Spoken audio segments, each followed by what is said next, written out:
सबसे पहले तो एले नाइट को कॉन्ग्रेचुलेशंस, जिनके यूनाइटेड स्टेट्स चैंपियनशिप के साथ पूरे हो चुके हैं 100 दिन, सेंचुरी मार दी है। एंड मैं डेफिनेटली जानना चाहूंगा आपसे कि आपके क्या थॉट्स है इस पूरे रेन के दौरान, क्योंकि लोगन पॉल का जो यूएस टाइटल का रेन था उसको बहुत हेट मिली थी कि इतने कम टाइटल डिफेंसेस थे, बट क्योंकि एले नाइट ने ज़्यादा टाइटल डिफेंसेस ऑलरेडी 100 दिन में कर लिए, तो क्या ये रेन बेटर है या फिर इन जनरल यूएस चैंपियन के तौर पर एले नाइट आपके लिए कुछ कर पाए हैं ज़्यादा?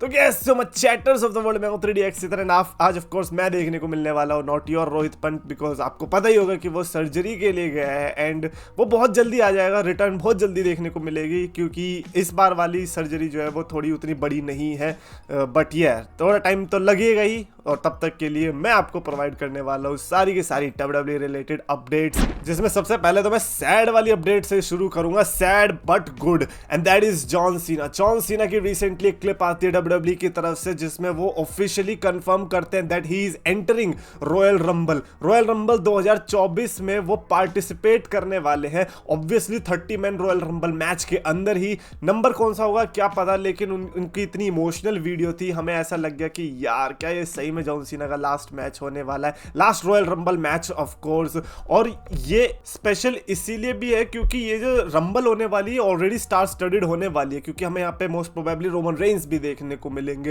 हु नोज द रॉक भी देखने को मिलेगी, क्योंकि ऑलरेडी फैन थ्योरीज भी आ रही है कि जॉन सीना और द रॉक का ही क्या पता अचानक से रेसलमेनिया में मैच हो जाए एक और बार, क्योंकि हमने जो देखा था लास्ट ईयर रेसलमेनिया 40 में, उसमें जॉन सीना एंड रॉक का कन्फ्रंटेशन देखने को मिला था। सो हु नोज, मे बी अब करियर के इस पड़ाव पे जॉन सीना और रॉक अपना लास्ट मैच लड़ना चाहेंगे, जो कि जॉन सीना का लास्ट रेसलमेनिया मैच होगा। रॉक का तो पता नहीं भाई, रॉक तो यार कंपनी खरीद रखे तो वो तो कितनी बार भी लड़ सकते हैं, बट ओवरऑल जॉन सीना और Royal Rumble match, last rumble होने वाली है जॉन सीना के लिए, it is going to be emotional. मैं तो चाहूंगा कि जॉन सीना 1, 2 या नंबर 3 पे तो आए, लेकिन जितना मैं WWE को जानता हूं, मैं आपको गारंटी से दे सकता हूं कि वो जॉन सीना को 26 से 30 के बीच में लाने वाले हैं। जॉन सीना की बात करते, जॉन सीना ने पता नहीं कोडी रोड्स को सपोर्ट किया है, फेवरेटिज्म दिखाया है, या फिर ट्रोल किया है, या फिर टीज किया, मेरे को कुछ नहीं पता। उन्होंने इंस्टाग्राम पर ये फोटो डाली, अब क्योंकि इंस्टाग्राम उनका वैसे ही हमें कुछ समझ में नहीं आता भाई हो क्या रहा है, कुछ भी डाल देते। उन्होंने इंस्टाग्राम पर डाली कोडी रोड्स की ये वाली फोटो, जिसमें वो कोडी रोड्स तो है, लेकिन उस बंदे ने पहना गया वो समझ में नहीं आ रहा। पूरा अमेरिका झंडा से रिलेटेड स्टारडस्ट का आउटफिट है, करंट वाले उसके बाल है, तो ये हुआ क्या है मेरे को नहीं पता। अब यहां से इतना ही गेस लगाया जा सकता है कि maybe John Cena tease कर रहे हैं कि जो उनका रिटायरमेंट टूर होने वाला है उसके अंदर वो कोडी रोड्स से भी लड़ेंगे, लेकिन यहां पर भी मेरी प्रेडिक्शन ये है कि जॉन सीना और कोडी रोड्स लड़ेंगे नहीं, बल्कि एक साथ टैग टीम में आएंगे, जहां तक मेरे को लगता है। अगर लड़ेंगे तो फिर उस हिसाब से तो ये टीज बहुत अच्छा किया है। अच्छा, जॉन सीना की बात चल रही है तो कर्ट एंगल से जब पूछा गया कि भाई तुम जो रिटायरमेंट टूर होने वाला है जॉन सीना का, उसमें तुम लड़ने वाले हो, क्योंकि कर्ट एंगल और जॉन सीना की हिस्ट्री तो बहुत तगड़ी रही है। जॉन सीना का जो करियर था WWE के अंदर वो कर्ट एंगल के मैच से शुरू हुआ था। कर्ट एंगल चाहता था कि भाई जॉन सीना उसका लास्ट अपोनेंट बने जब वो रिटायर हो रहा था रेसलमेनिया 35 में, लेकिन मिला कौन? बेरन कॉर्बिन। तो कर्ट एंगल ने सीधा सीधा मना कर दिया, कह रहा नहीं भाई मेरा तो हो गया, मैं अब नहीं लड़ सकता बिकॉज ऑफ द सर्जरीज जो मेरी हुई है। 4-5 उन्होंने सर्जरीज बताई, शोल्डर रिप्लेसमेंट होने वाली और पता नहीं क्या क्या चीजें होने वाली, जिसकी वजह से कर्ट एंगल अब लड़ तो नहीं सकते, जिसकी वजह से सैडली कर्ट एंगल और कॉर्बिन का ही लास्ट मैच माना जाएगा अभी भी कर्ट एंगल के लिए। बेचारे कर्ट एंगल भी सैड हो रहे होंगे कि जॉन सीना भाई इतनी लेट रिटायरमेंट क्यों ले रहे हो, 2019 में ले ली होती तो मेरा भी मैच अच्छा बन जाता लास्ट वाला। अच्छा, जॉन सीना ने कोडी रोड्स की फोटो टीज तो करी, लेकिन उसी के टाइम के अराउंड कोडी रोड्स की क्या ट्वीट आती है जिसमें वो अपने जो उनकी रेसलिंग स्कूल कह लीजिए जहां पे वो सिखाते हैं न्यू जनरेशन को, वहां पर जॉन सीना गए हुए थे और उसके साथ फोटो डाली हुई है।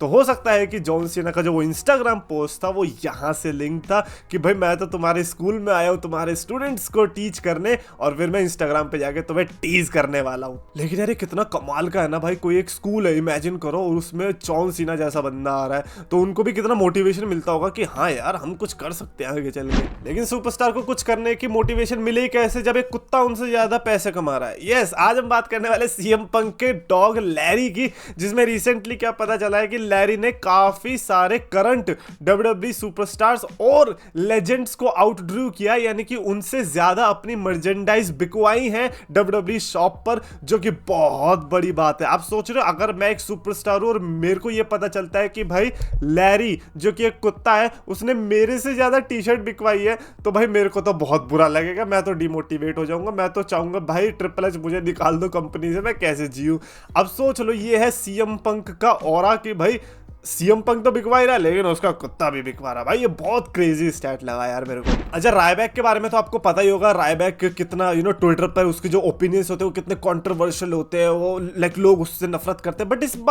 बार एक ऐसा ओपिनियन आया जिससे सब लोग अग्री किए, रायबैक की तारीफ करी, और वो तब था जब किसी बंदे ने ये पॉइंट आउट किया था कि ट्रिपल एच क्या कर रहा है भाई, ये प्री टेप्ड शोज क्यों दे रहा है। प्री टेप्ड मतलब जो आपको पता होगा आजकल रिकॉर्डेड शोज आ रहे हैं, आगे आने वाली जो रॉ है वो भी ऑलरेडी टेप हो चुकी है जिसके स्पॉयलर्स भी हमें मिल चुके हैं, तो वैसे ही और भी टेप्ड होने वाले दिसंबर और नवंबर के टाइम पे। आपको पता है क्यों? क्योंकि जो क्रिसमस का टाइम होता है उस टाइम पे रेसलर्स को छुट्टी मिल जाएगी और वो अपने फैमिली के साथ हॉलीडे स्पेंड कर सकता है। लेकिन कुछ लोगों को वो पसंद नहीं आ रहा कि नहीं यार हमें प्री टेप्ड शोज नहीं चाहिए, तो रायबैक ने उस पर उन्हें रिप्लाई देते हुए बहुत अच्छे से झाड़ा, जिसपे फैंस ने रायबैक को भी सपोर्ट किया कि अरे ये क्या हो गया, आज चांद कैसे बिल्कुल अपनी सही जगह से निकला है। और ये तो ऑब्वियस सी बात है, देखो पूरे साल में अगर 12 महीने अगर रेसलर्स लड़ेंगे आप लोगों के लिए तो भाई ये तो जायज ही नहीं है किसी भी ह्यूमन के लिए, क्योंकि अल्टीमेटली वो ह्यूमन ही है। अगर 11 महीने लड़ रहे हैं और 1 महीने की छुट्टी भी वो डिजर्व नहीं करते तो फिर भाई ये तो हम होंगे जो जालिम होंगे इसमें। अच्छा ऐसी चीज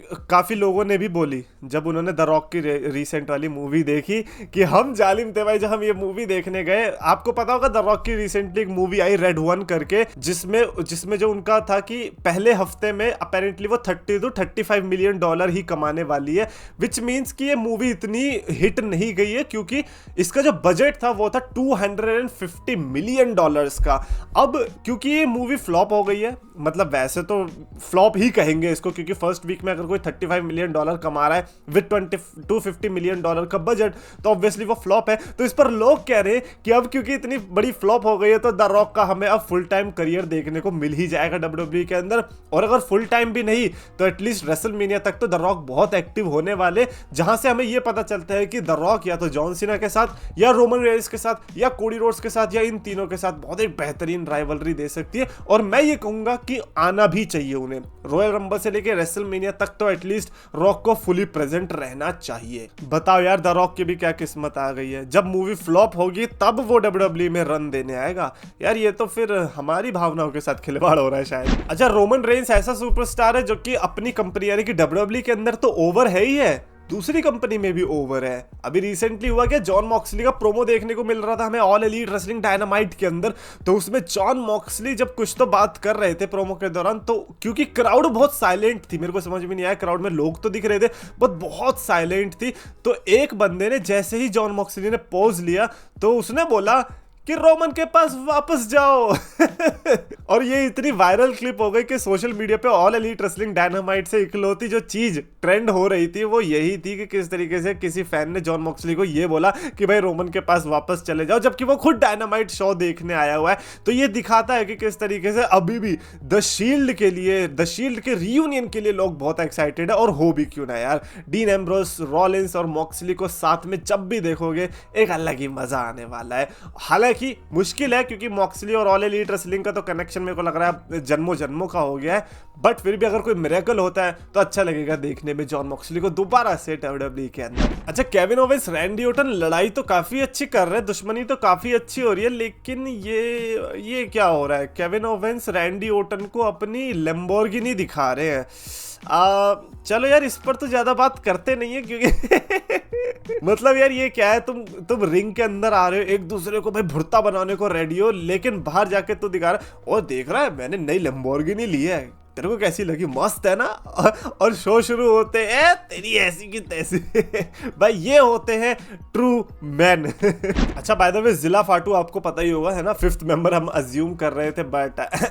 खैर क्या ही बोलना। जिला फाटू ने रिसेंटली इंस्टाग्राम स्टोरी पर सर्वाइवर सीरीज 2024 का पोस्टर डाल के हमें कुछ टीज करने की कोशिश करी है। और अब मैं ये जानना चाह रहा हूँ कि अब आप टीज किस चीज का कर रहे हो। मतलब 5th मेंबर तो ऑलरेडी अनाउंस हो चुके हैं, मैं बताने नहीं वाला कौन, क्योंकि वो स्पॉयलर्स थे, है ना, रॉ में हमें देखने को मिल ही गए वो। और क्योंकि अब जो आगे आने वाली रॉ होगी उसमें वो कंफर्म्ड है, और वो जिला फाटू तो उसमें है नहीं। तो फिर अब इस चीज का मैं क्या करूं? क्या आप भी रॉक की तरह आने का सोच रहे हो, जैसे रॉक बैड ब्लड में आया था और 1 2 3 करके चला गया था? इतना तो भाव आई डोंट थिंक सो जिला फाटू को मिलने वाला है। बट अगर ऐसा कुछ प्लान कर रहा है जिला फाटू के मैच के अंदर ही वो किसी तरीके से इंटरफियर करे, तो भाई बेस्ट ऑफ लक है, क्योंकि फिर तो आप स्टोरी लाइन का सत्यानाश कर दोगे। अभी के लिए तो ऐसा लग रहा है कि जिला फाटू का ये टीज सिर्फ ब्लैक सर्वाइवर सीरीज को प्रमोट करने के लिए ही होगा, कुछ ऐसा ही होगा। एंड फाइनली मेन इवेंट की बात करते हैं, रेसलमेनिया 41 मेन इवेंट, क्योंकि ये बहुत बड़ा टॉपिक ऑफ डिस्कशन होने वाला है आने वाले 3-4 महीने के लिए कि भाई रेसलमेनिया 41 को मेन इवेंट कौन करने वाला है। Is it going to be Roman Reigns versus Cody Rhodes again, या Roman Reigns versus the Rock finally देखने को मिलेगा, या फिर बुली रे ने जैसे रिसेंटली प्रिडिक्ट किया that it is going to be Roman Reigns versus the Rock versus Cody Rhodes in a triple threat match. WWE already इम्यून्ड है कि उन्होंने रेसलमेनिया में बहुत क्लासिक ट्रिपल थ्रेट्स दिए हैं, like Shawn Michaels versus Triple H versus Chris Benoit, Daniel Bryan versus Batista versus Randy Orton, या फिर Roman Reigns versus Daniel Bryan versus Edge. वैसे ही हमें इस बार भी देखने को मिल सकता है Reigns versus Cody versus Rock. And since the story is right there, तो WWE को भी बहुत मुश्किल नहीं होने वाली। और मैं एक्चुअली मैं अग्री करना चाहूंगा बुली रे से कि ये वाला ऐसा मैच होगा शायद से जो मैं चाहूंगा कि हाँ मेन इवेंट में हो जाए, क्योंकि इससे क्या होगा, आपका नाइट 1 घिरेगा नहीं ब्लड लाइन से। नाइट 1 में आप easily CM Punk versus Seth Rollins या फिर दूसरा मैच कोई करा सकते हो, और नाइट 2 के लिए हमें ये ब्लड लाइन और कोडी रोड्स वाला मैच देखने को मिल ही जाएगा। एंड आई होप कि कोडी रोड्स का ये लास्ट ब्लड लाइन फ्यूड हो, इसके बाद वो लाइक लेजिट मूव ऑन कर जाए। Anyways that is it for this video. Definitely आप कमेंट्स में लिख के बताना अपने thoughts regarding that LA night situation, या फिर और किसी और चीज के बारे में भी आपको बताना। और आपको वीडियो पसंद आए तो प्लीज लाइक करो, शेयर करो, चैनल को सब्सक्राइब करो।